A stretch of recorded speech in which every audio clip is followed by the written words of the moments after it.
The brochure promised a luxury escape. 2 nights aboard the Poseidon's Pearl. A mini cruise to nowhere, just a chance to relax, soak up the sun, and forget about the pressure of senior year. For Maya and me, Chloe, it was supposed to be the ultimate pre-graduation getaway. We'd saved up for months, picturing ourselves sipping mocktails by the pool and laughing until our stomachs hurt. What we got was something else entirely. The first sign that things weren't quite right was the fog. We sailed out of port under a sky so bright it hurt to look at, but within an hour, a thick, unnatural fog rolled in, blanketing the ship. It wasn't the fluffy, romantic kind you see in movies. This was dense, almost oily, and it smelled faintly of salt and something else. Something acrid, like burnt metal. Creepy? Maya muttered, shivering despite the warm air. She pulled her cardigan tighter around her. Maya was always more sensitive to, well, everything. I tended to be the rational one, the skeptic. It'll burn off, I said, forcing a smile. Just atmospheric. Think of it as mysterious. We tried to make the best of it. We explored the ship, which admittedly was beautiful. Gleaming brass, polished wood, and those weird, unsettlingly realistic paintings of underwater scenes. We even managed to snag a couple of those mocktails and sit by the pool, though the fog made it hard to see anything beyond the deck chairs. That evening, the fog hadn't lifted. The captain announced over the intercom that visibility was low, but assured us that everything was under control. Dinner was a buffet of surprisingly good food, and for a while we almost forgot the unsettling atmosphere. Almost. It was after dinner, wandering the deserted upper decks, that the unease truly began to settle in. Most passengers seemed to have retreated to their cabins. The only sound was the muffled hum of the ship's engines and the eerie creaking of the metal hull, amplified by the fog. We stopped by the railing, peering into the white abyss. "Did you hear that?" Maya whispered, her eyes wide. "Hear what?" "The ocean." "No, it sounded like a woman crying." I strained my ears, but heard nothing but the wind whistling through the rigging. "Probably just the wind, Maya. It's playing tricks on you." But even as I said it, a prickle of unease ran down my spine. I thought I'd heard something too, a faint, mournful sound that was almost swallowed by the fog. We decided to head back to our cabin. Our room was small but clean, with 2 twin beds pushed against opposite walls and a porthole that offered a blurry view of the fog. We tried to watch a movie, but the satellite signal kept cutting out. Eventually, we turned off the TV and lay in our beds, talking in hushed voices. "I don't like this, Chloe," Maya said, her voice barely a whisper. "I have a bad feeling." "Bad feeling about what?" "I don't know, everything. The fog, the empty decks, that sound." I wanted to tell her she was being ridiculous, but I couldn't shake off the feeling that something was wrong. Very wrong. Sleep didn't come easy.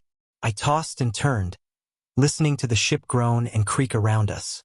Just as I was drifting off, I heard it again. The sound. It was clearer this time, a distinct sob, carried on the wind. It definitely sounded like a woman, and it was coming from somewhere outside our porthole.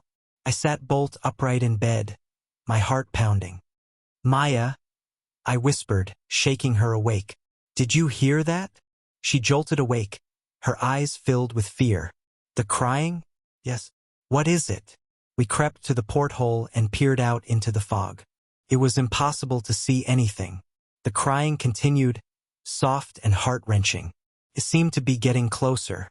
Suddenly, a face pressed against the porthole. It was pale, gaunt, and distorted by the glass. The eyes were wide and filled with a desperate sorrow. The mouth was open in a silent scream.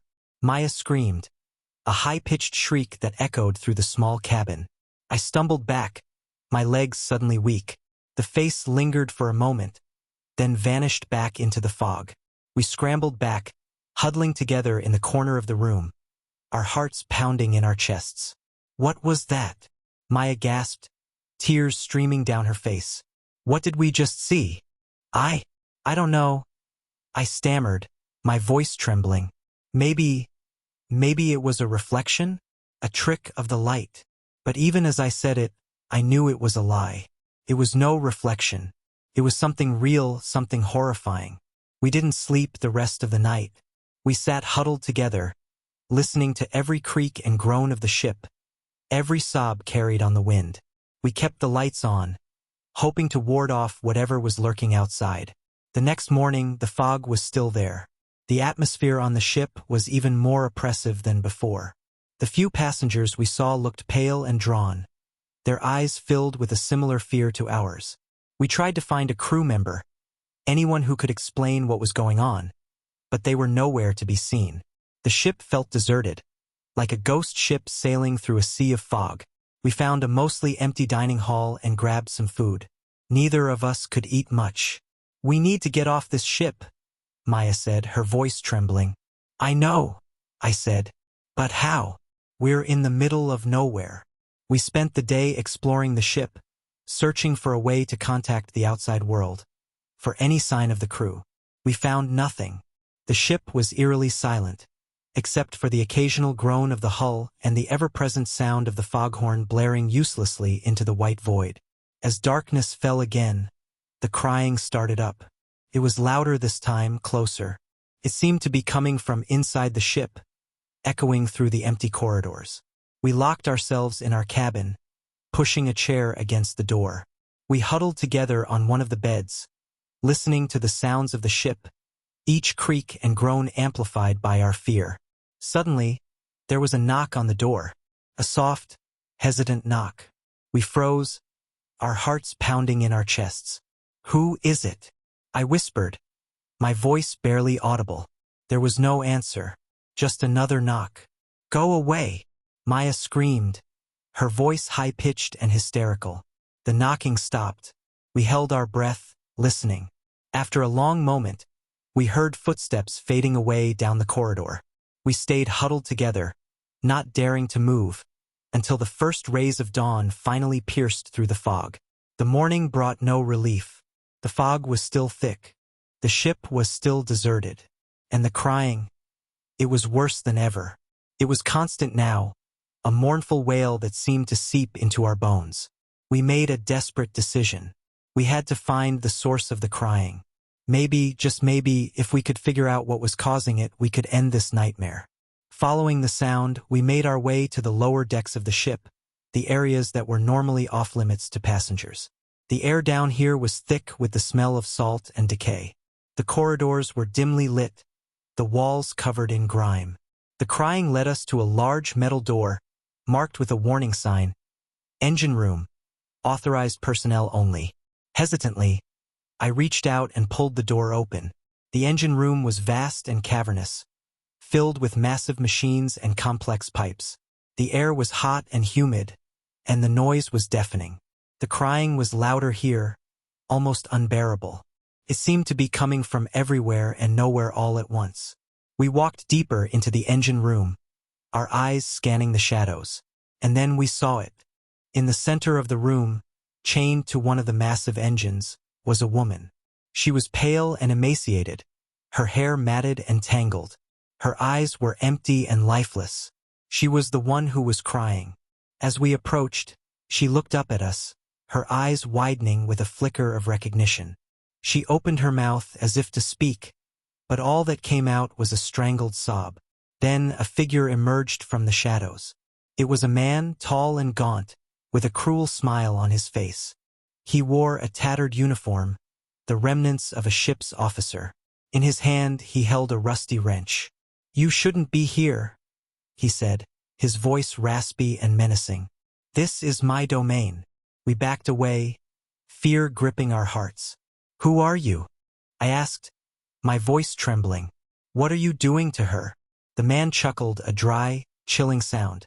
"I am the captain," he said, "and she is my punishment."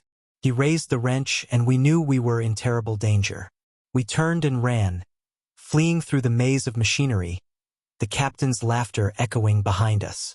We ran blindly, not knowing where we were going, just trying to escape. We stumbled through corridors and up stairwells, the captain's laughter getting closer and closer. Finally, we burst out onto the deck, gasping for breath. The fog was still there, but something had changed. Through the swirling mist, we could see land. We ran to the railing, our hearts filled with hope. We were near the shore, close enough to see trees. But then we heard the captain's voice behind us. "You can't escape," he said. "This ship is my prison, and you are trapped here with me."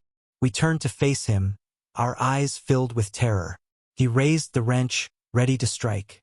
Before he could, a loud horn blared out. It was a Coast Guard cutter. The captain froze, his eyes widening in disbelief. The cutter pulled alongside the Poseidon's Pearl, and Coast Guard officers swarmed onto the ship. The captain dropped the wrench and disappeared into the fog. We were rescued, along with a few other terrified passengers. The woman from the engine room was taken to a hospital. We never learned the full story of what happened on the Poseidon's Pearl. The authorities launched an investigation, but the fog, the lack of crew, and the captain's disappearance made it difficult to piece together. Some say the ship was cursed, that the captain had gone mad and imprisoned the woman, torturing her for some unknown crime.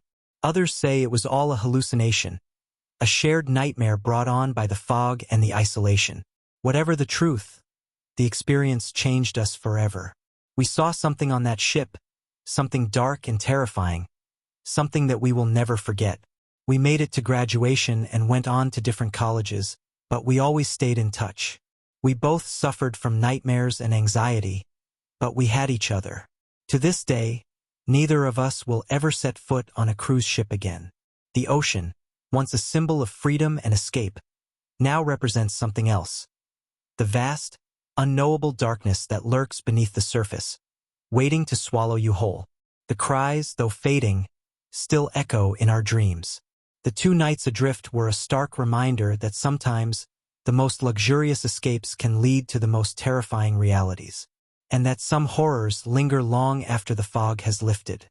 We were alive, yes, but a part of us remained lost at sea, trapped on the Poseidon's Pearl, forever haunted by the woman's cries and the captain's chilling laughter.